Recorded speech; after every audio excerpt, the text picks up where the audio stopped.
Imagine a vibrant discussion between people that includes both openness and critical thought in the pursuit of truth. The Purchasing Truth podcast is an experience, a journey, an exploration of the impact that negative messages in politics and the media have on our families, community, society, and nation. Join your hosts, Bill Stierle and Tom Hazard, to discover new concepts and language strategies that will reveal effective ways of establishing truth. This podcast series will tackle current events, leadership challenges, healthcare confusion, integrity in business, and many other areas that affect us all. Gain clarity and understanding of the various truth perspectives. Welcome to Purchasing Truth. Hey everyone, welcome back to Purchasing Truth. I'm Tom Hazard, along with your host, Bill Stierle. And you know, Bill, it's very interesting to see what's happening in the country. We're still in the middle of the president trying to cling to power, trying, he and others on his behalf continue to try to get the Supreme Court to look at something and try to overturn votes. And it's very interesting to see what's happening. It probably doesn't have a lot of chance of succeeding. And there was a very interesting article written in the New York Times that I'm going to have a link to in the blog post at purchasingtruth.com that talks about how there are these three key firewalls that are what have prevented Trump from, the title is What Really Saved the Republic from Trump. And it's interesting because they're saying it's not constitutional issues. At the end of the day, these three firewalls come down to the, people in the, Justice Department, judges, prosecutors, things like that there was a line they wouldn't cross that's more of an ethical line. Then there's also the military that wouldn't cross a line of getting involved in, keeping order in our cities as the protests were happening, especially this summer around the country. And then most importantly, the last one of the firewalls, I've forgotten what the last one of the firewalls is. Hold on. The state folks. Yeah, the state elections officials, especially, in Georgia, and all the election workers around the country, but especially at the state level, the ones that would not throw out votes just because the president asked them to. They're following the law. They're following the law, but they're also not, there's a line they won't cross.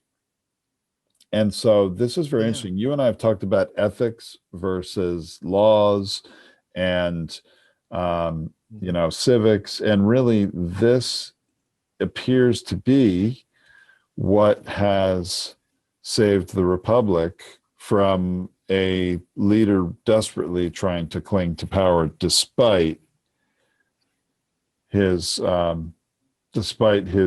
will to do whatever it takes to hang on to power and trying to convince everybody to ignore the will of the people, the votes.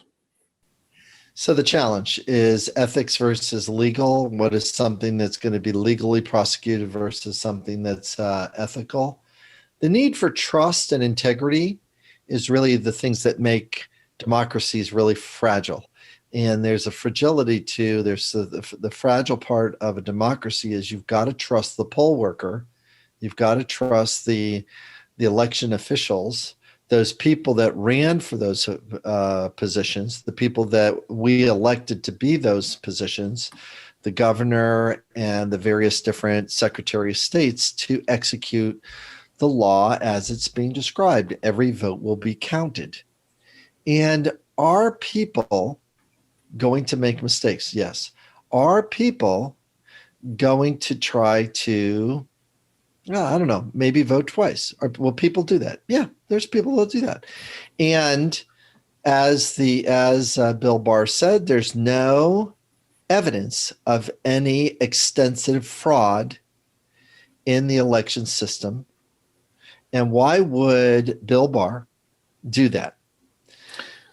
Because he has a sense of what integrity would look like, and he's not going to get in the place and be the person to go like, no, I'm going to throw this one under. But other things, he has been a champion for protecting the president. And some people would agree with me and agree with you, or not agree with other things about whether it was right for him to protect the president or send a counter message about the seriousness of a elected official making some of the choices or communicating with some people that might not have America's interest in mind.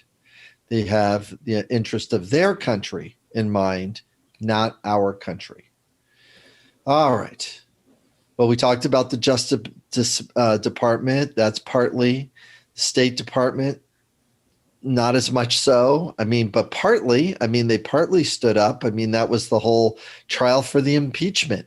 Those State Department officials, Vindman and all those wonderful folks that stood up said, yeah, no, that was really kind of illegal. It was really like a bribe. And they were going like, yeah, it kind of was. And they had the vote to impeach him. And they did. And when it went to the Senate side, there wasn't the numbers of people that were willing to put truth and integrity ahead of party. They put party and also Trump or the presidency ahead of those. Now, people can disagree with me, but that's called the democracy. You could speak up and say, well, that wasn't such a big deal, that there was a quid pro quo, that there was a trade / a bribe that was put into place. Meanwhile, well, that's not what the money was for and what it was voted for, to hold it hostage so that he could get a political favor done. That's not what the money was allocated for, them to have weapons to defend themselves. That's what it was designed for. So the strength of democratic walls have been really tested through this experience. So if you think about just some of the need for integrity and trust to be met, or even respect for us as Americans, is like, what are we going to stand for? Are we going to stand for a person not saying the elections weren't fair, they were rigged, and allow that to be the truth, that America does rigged elections? Is that the truth that we would like as America? Is that what we want to show for to other nations, that other democratic nations? And this just goes to how little Americans know that other countries don't have it as good as we do. You just don't. It's very interesting to me to see, I honestly thought, based on his past behavior, the actions he took, especially where Bill Barr got the Mueller report, wrote up his synopsis, his memo of it, framing it how he wanted to, saying there was no there, and coming out and publicly publishing that. No attorney general's ever done anything like that before. Basically, before the Mueller report saw the light of day, he came out and said, yep, nothing there. And, that was considered to be shockingly inappropriate for a sitting attorney general of the United States. So I thought, oh my gosh, there is no lengths to which this person will not go to support Trump. He is fully loyal and indoctrinated. He's on Trump's team. But to see William Barr come out here in the last, week or two and say there was no fraud in this election, essentially what he said, I'm paraphrasing, there was no widespread fraud, that he said, he broke with Trump, and Trump's furious at him for not towing the line and supporting what Trump is saying, that there's widespread fraud, this election was rigged. So to me, it's interesting to see there was even a line William Barr would not cross when it comes to loyalty to, loyalty to party or loyalty to president at the expense of loyalty to country. It seems that William Barr had a line he wouldn't cross. And really, that's what these firewalls, the New York Times article is talking about, is that there are lines that people of at least integrity to some level, if not completely in integrity, there are things they won't do. Can you imagine if there was one piece of evidence of voter fraud that was, let's say, 1,000 votes or 10,000 votes or 20,000 votes, but there isn't. Yeah, there isn't that range. And it's one thing. Can you imagine how difficult this conversation would be if it was the difference is 1,000 votes in the state of Georgia? It was only 1,000 votes. People will even more so believe. Now, the only difference in the state of Florida with Gore and Bush was 578 votes. That was the difference. 578 votes. Yet the Supreme Court would not say or make Florida do a recount. Are they going to jump in now? I'm feeling doubtful and skeptical that they're going to jump in. Will they say, we are going to weigh in on these states that have certified their elections? They've said, yep, this is where the chips fell. Are they going to weigh in? I feel doubtful and skeptical, although you and I, as well as many people in the nation, have said, you know what? Trump can't do that much damage. There's all these different protective things. Here are the things that will keep him in check. The various different systems, the various different things.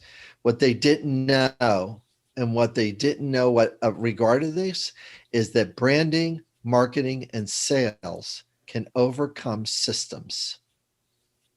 You can sell and market to a population and deliver a crappy product, and there's not much that can hold you accountable. There's not much that can hold you accountable, that because you sold it so well and the people believe it so well, they'll even buy something that'll hurt them because it's been branded in marketing that it's the best thing that they need to have in their house. It's like, oh my gosh. And I wish the human brain wasn't like that. I wish it's not that people are gullible. It's that the way we invest in the things that we believe in, our beliefs and our biases and our fallacies are so much more powerful because they provide us certainty. And if we can do a good job over the next 4 to 8 years to restore trust in the courts, trusts in truth and fairness and equanimity with people, I think we can, but it's going to take 8 years to restore those things.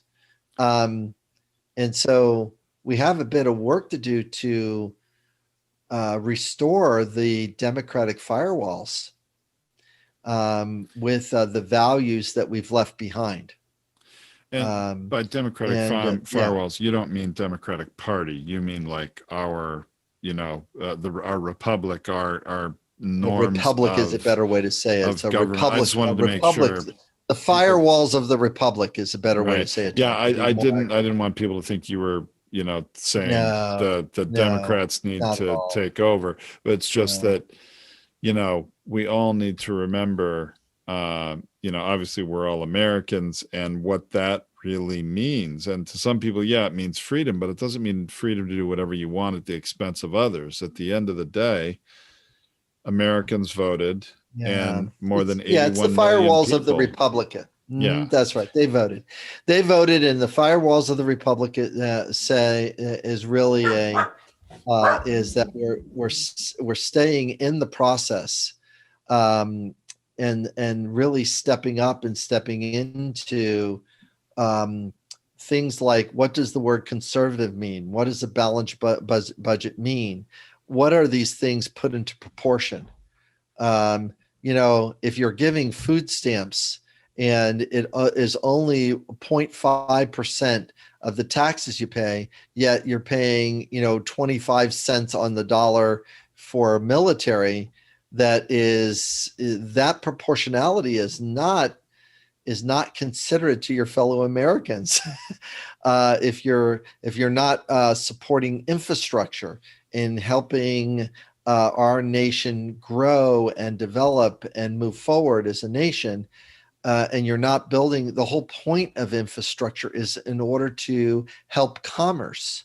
I mean, these are the fundamentals of a good capitalism. Is you let the government handle infrastructure pieces, and you let capitalism, to grow and grow upon, those different things. I mean, even the Romans had this down during the Roman Empire. You build bridges, you build sewers, and you build roads. And when you build roads, it allows the military to travel around. That allows commerce. What is commerce? Now I can sell olive oil and I can sell pizza. I'm making something up to be funny now, for all you historians. It's like you allow trade to take place because your roads and your infrastructure are being supported, and you're developing protections, and you're holding people accountable, and you're not taking shots at the entire system and letting the thing fall apart. And regrettably, we're, as a very young nation at 200 plus years of doing the things that we're doing, it'd be kind of nice if we remember the fundamentals of running a successful society. Let government do things that provide an infrastructure for capitalism to sit on top of, not the other way around. I don't want capitalism in my education. I don't want capitalism in my jails. I just don't want it there. It doesn't belong there. And it's just it's a way, it's not the kind of type of capitalism you want. I really don't want capitalism fully in my medical system. Really don't. So, and that's really hard for people to have a healthy perspective about, is that we are a unique nation. We have unique levels of structures, the way we depend upon people, and gosh, ethics and values matter. They just do. Anyway, so Tom, what do you think? Where can we go with this restoration part? How can we, as a nation, move things forward with this? I know we could have talked a lot about how, states are filing things against the voting and things like that, but don't we need to work on the process of truth, even, or the process of trusting each other? Those things need to be restored. It's very interesting. I think you're right. There is a lack of trust. This is interesting. You talked about the marketing and branding, and it's the marketing and branding of a leader who just is propagating information that's so far from truth. There's hardly even partial truths there. People believe him, and then they distrust the government, and that's a really dangerous thing. One interesting way to look at this is that, if you look at how much the Republican Party has changed in Trump. Look at somebody like Ted Cruz. Right. senator from Texas, was running against Trump in the primaries. And, he had said at one point, Donald Trump is a pathological liar. There's not one word that comes out of his mouth that is true. And he is the ultimate narcissist, and now the Texas Attorney General has filed the Hail Mary of a lawsuit to try to get the Supreme Court to weigh in and trying to get them to say these swing states that went for Biden, that their votes should be thrown out. I mean, it's probably not going to go anywhere, but Trump has asked for Ted Cruz to argue before the Supreme Court if they're allowed oral arguments. And Ted Cruz, I understand, has said, yeah, he would do that. And I guess, he wants to have the spotlight, to get more exposure for who he is, maybe running for president in the future. But the Republican Party has flipped on its head because Trump has the backing of this base, and they're abandoning their very core values and principles just to be in alignment with Trump. That is really scary. And that's where I see, trust is eroded, but values have eroded shifted too. There is a restoration of the values that is needed. There is a restoration of truth and trust. We have big problems to face, and to be arguing over something that just go count the votes. And are you trusting, and I think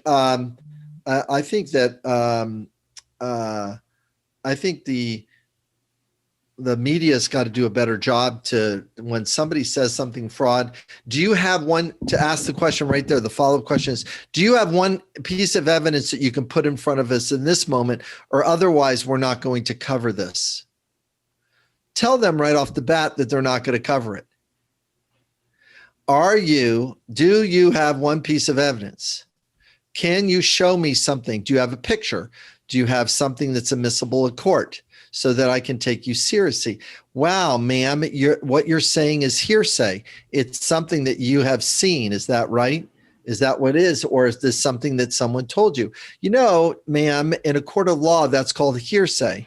You can express yourself and this thing because you have some speculations and ideas, but unless you can prove it, it's very hard for us to consider it, because in our government, we really focus on what truth looks like. In every hearing forward, that's got to be the narrative. The official has got to start fighting for truth, and something is, do you have evidence in your possession? Is this a hearsay? Where did you hear it from? That is not a credible source for us until we have a piece of evidence. I can appreciate that a TV personality on Fox News has said something like that, but unless they put a piece of evidence in front of us, we cannot consider it as true. Thank you very much for sharing. Next.